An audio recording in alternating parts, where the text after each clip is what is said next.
That's a term that the state continues to use, the unoccupied, unsecured construction site, which doesn't even begin to tell the story of what this is. On 11/17/2019, two people are seen on the video. It's a white couple that goes in and comes out. What's significant about Larry English's report, though, on 11/17 is not that the two people that I saw on the video tonight have stolen something. He says we had stuff stolen about a week and a half, 2 weeks ago. He's now telling the police he had stuff stolen from his home.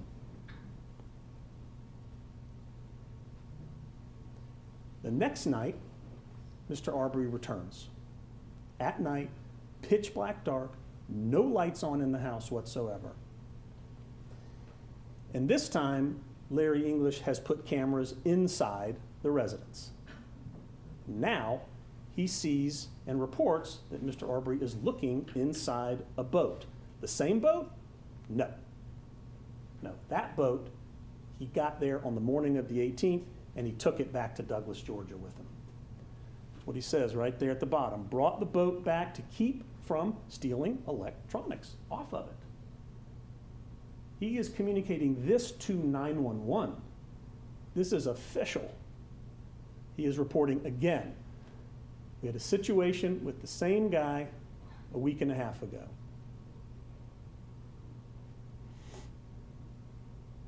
It says it right there. He was on about 3 people's cameras. And just to emphasize, on 12/1/19, English calls the police again. He talks about somebody might be living under the bridge. That idea is still floating out there, still considering it. But again, he says, I had a bunch of stuff stolen out of the boat, which again confirms what we're talking about. And on 2 of these occasions, we have video of Mr. Arbery inside the residence. The first on the dock, and the second inside the house looking into the boat. The video ends right there. Travis McMichael has his own horrifying experience with a man that he is about to learn has just been involved in all this stuff with Larry English. He's been told some things by his mother and his father and other neighbors before this moment, but he's going to learn some things for himself on 2/11/20. On this night, Travis is driving out of the neighborhood to go get some gas. He wants to fill up so he doesn't have to get 4 a.m. and do it. And on his way out, as he's driving down the road out of the neighborhood, he sees a man run across the street and then duck into the shadows.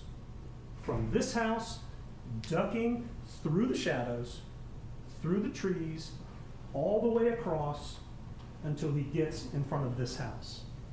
Travis backs his car up and splashes his headlights up on the house. The gentleman steps behind a porta potty. Travis then starts to get out because he wants to say, hey, what are you doing here?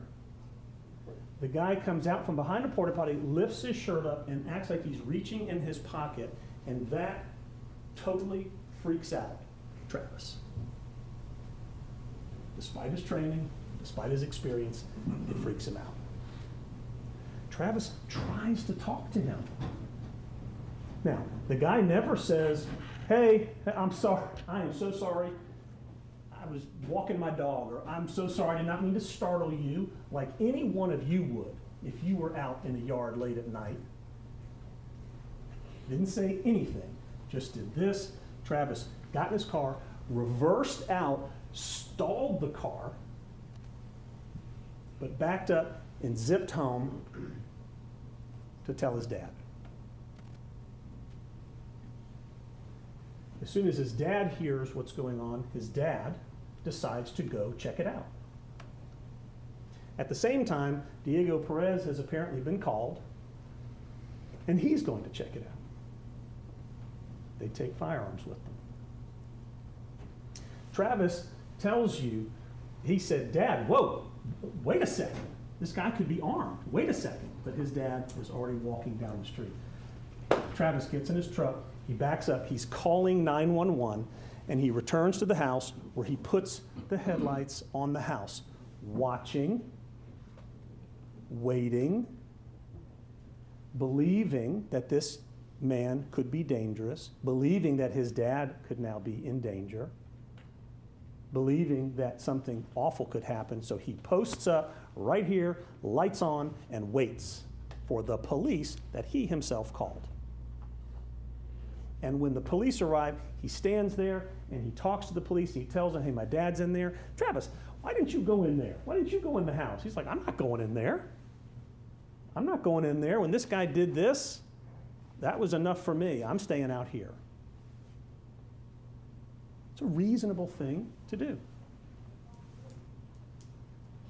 Ultimately, Travis calls police, and we hear what he tells police instantly on the phone. "We've had a string of burglaries, a lot of burglaries and break-ins."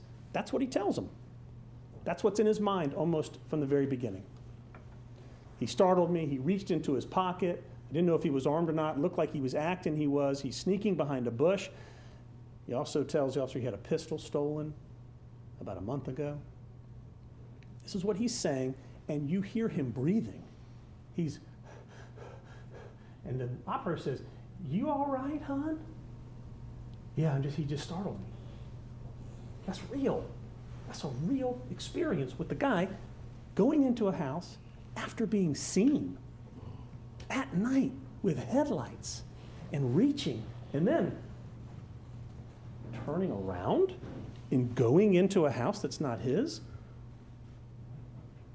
Where is the logic in that? And Travis then stays, talks with the officer, and then sees the video and sees this gentleman just walking around the house like he didn't just get stopped, caught, and seen and have this interaction with Travis like it never happened. He's just walking around the house very calmly. And Travis feels that that is so bold and brazen to do that. It frightens him about this guy. It worries him about this guy. That's real. It's what happened. What happens next is the two officers show up, and being told what they've been told, that the guy acted like he had a gun and that he went into the house, they pull out their firearms and start going through the house, looking and shouting and calling with their guns out because they might need to protect themselves. Are they committing an aggravated assault when they do this? Are they committing a false imprisonment when they do this? No, they're searching, looking, and trying to apprehend whoever's in the house who may be armed.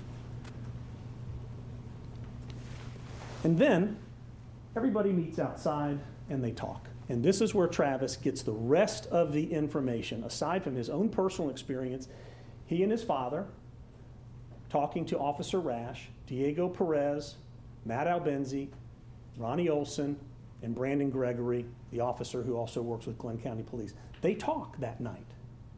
And they talk about what's been going on. And Travis gets to see the rest of the video, and he's like, "Yep, this guy is that guy. It's all the same guy. Been break-ins. There's been a lot of burglaries going on. He knows that stuff's been stolen already."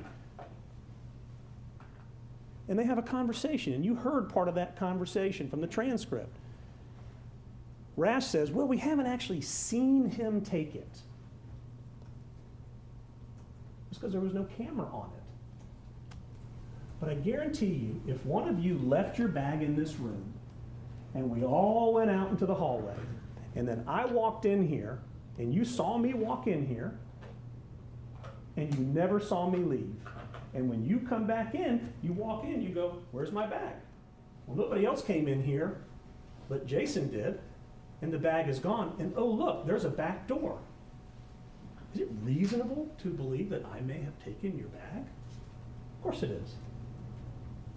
This is a burglary. He says, haven't seen him actually take anything. Yeah, criminal trespassing, officer arrested. Yeah, at the very least. Travis is thinking about Ahmaud Arbery.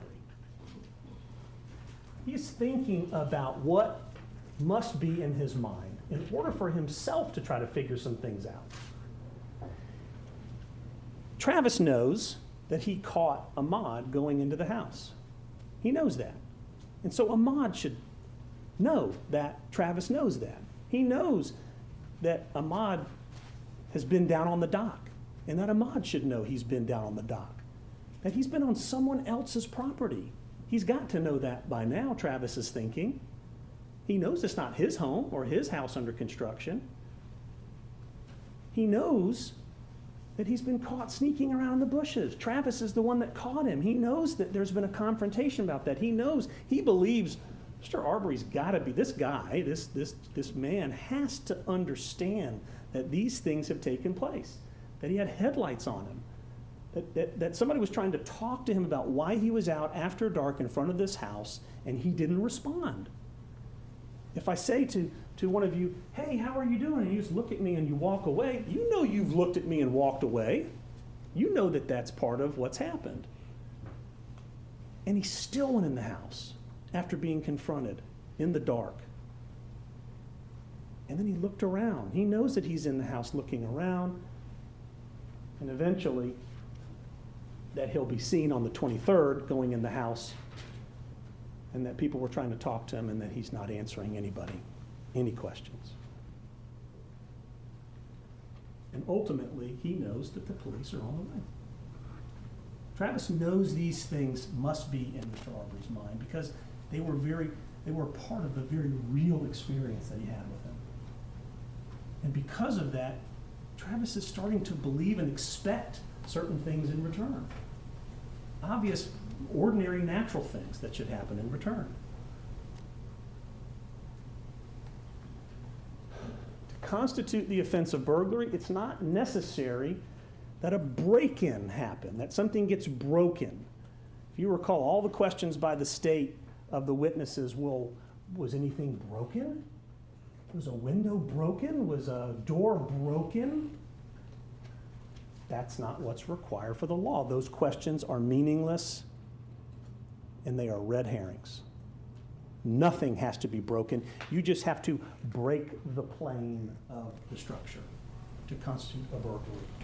Then, you don't have to show that an actual theft had been committed.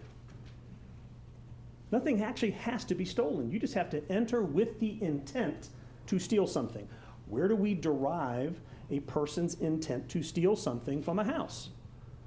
Well, they certainly go into a house that isn't theirs, that contains valuables, and they do it at a time when they shouldn't be doing it, and under circumstances that are very problematic, including running from other people who see you.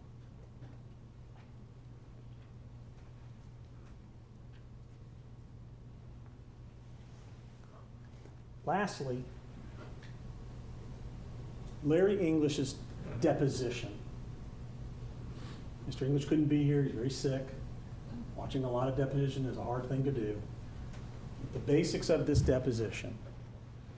You made your neighbors aware, the ones that we've mentioned, Al Benzie, Greg, Ronnie Olson, you made these guys aware that you had stuff stolen out of your boat. Yes, and in fact, you wanted your neighbors to help you catch the guy.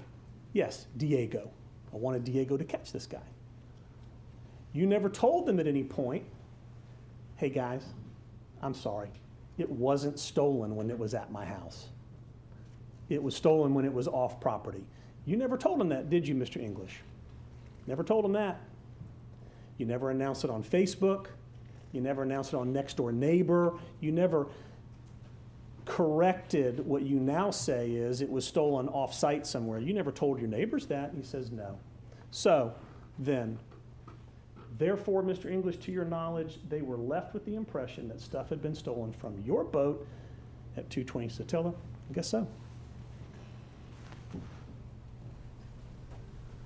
What was Ahmaud Arbery doing in Satilla Shores from October 2019 to to February 2020. There is no evidence that Ahmaud Arbery ever jogged or exercised in Satilla Shores.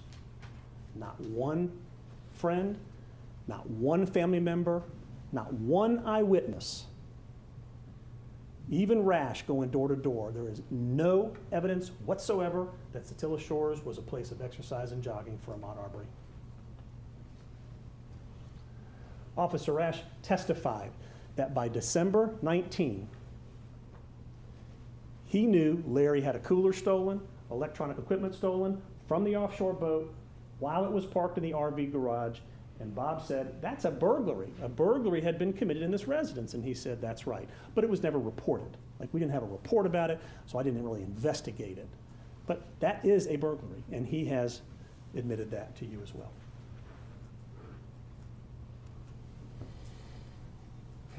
February 23rd.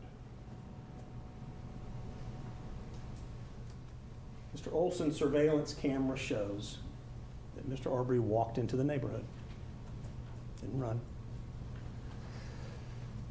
He then stood in the yard and put his hands on his hips, looked around like this,